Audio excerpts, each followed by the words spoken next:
Good morning, boys and girls. Today we'll be reading Walk Two Moons again by Sharon Creech. We are on week 2, day 2.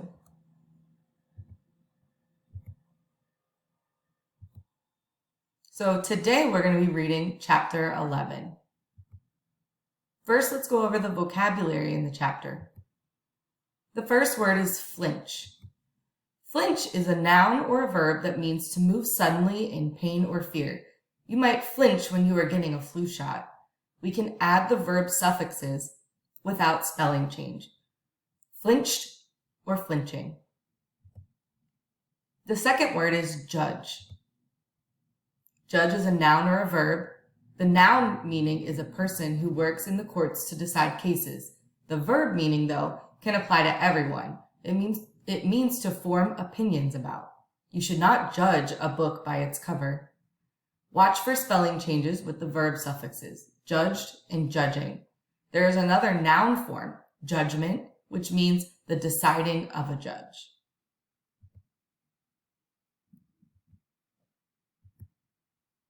Our first focus for today. We learned what defensive means last week. Look for evidence that both Phoebe and Sal are defensive about their own families. Let's start with chapter 11. Flinching. Early the next morning, we left Wisconsin and drove on, eating up the road through the lower rim of Minnesota.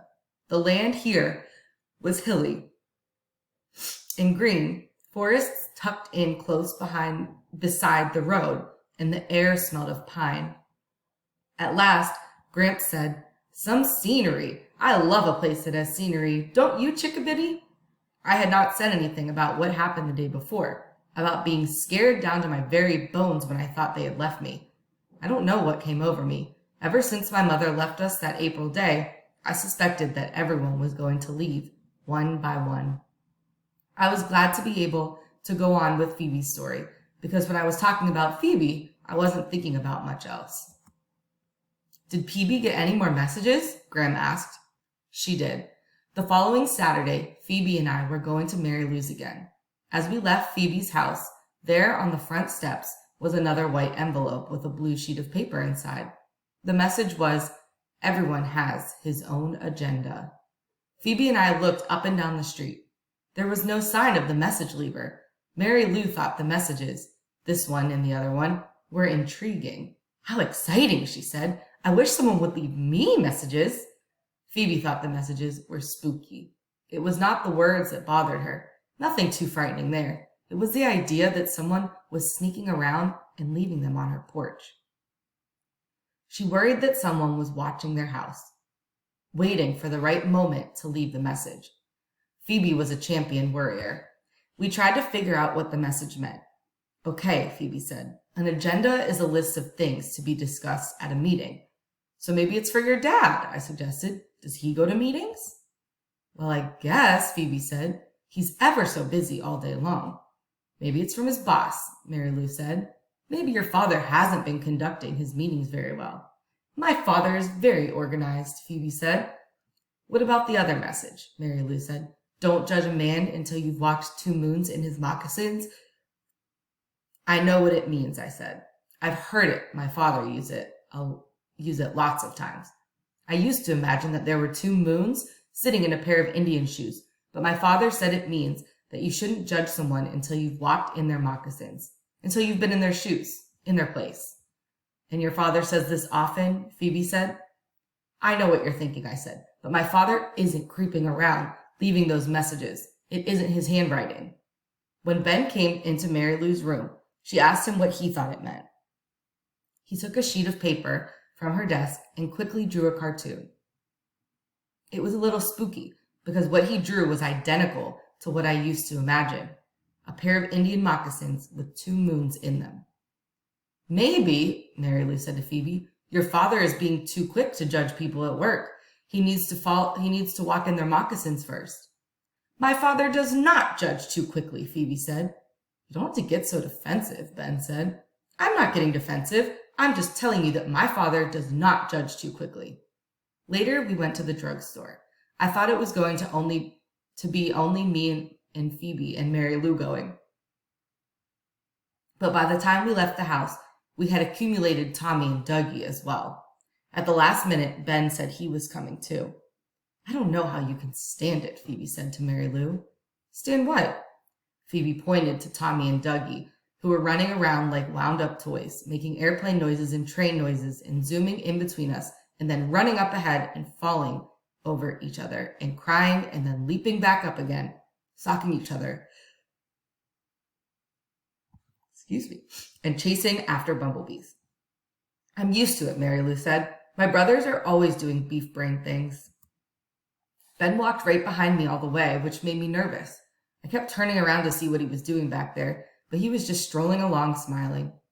Tommy bashed into me, and when I started to fall backward, Ben caught me. He put his arms around my waist and held on to me, even after it was obvious that I was not going to fall. I could smell that funny grapefruit smell again and feel his face pressed up against my hair. Let go, I said, but he didn't let go. I had an odd sensation, as if a little creature was crawling up my spine. It wasn't a horrible sensation, more light and tickly. I thought maybe he dropped something down my shirt. Let go, I said, and finally he did. It was at the drugstore that I got a little scared. Maybe I had been listening to Phoebe's tales of lunatics and axe murderers too much. Phoebe and I were looking at the magazines when I felt as if someone was watching us. I looked over to where Ben was standing, but he and Mary Lou were busy rummaging around in the chocolate bars. The feeling did not go away. I turned the other way around, and there, on the far side of the drugstore, was the nervous young man who had come to Phoebe's house. He was at the cash register paying for something, but he was staring at us while he was handing his money to the clerk. I nudged Phoebe. Oh no, she said, the lunatic. Phoebe hustled over to Ben and Mary Lou. Look, quick, it's the lunatic. Where? At the cash register. There's nobody there, Mary Lou said.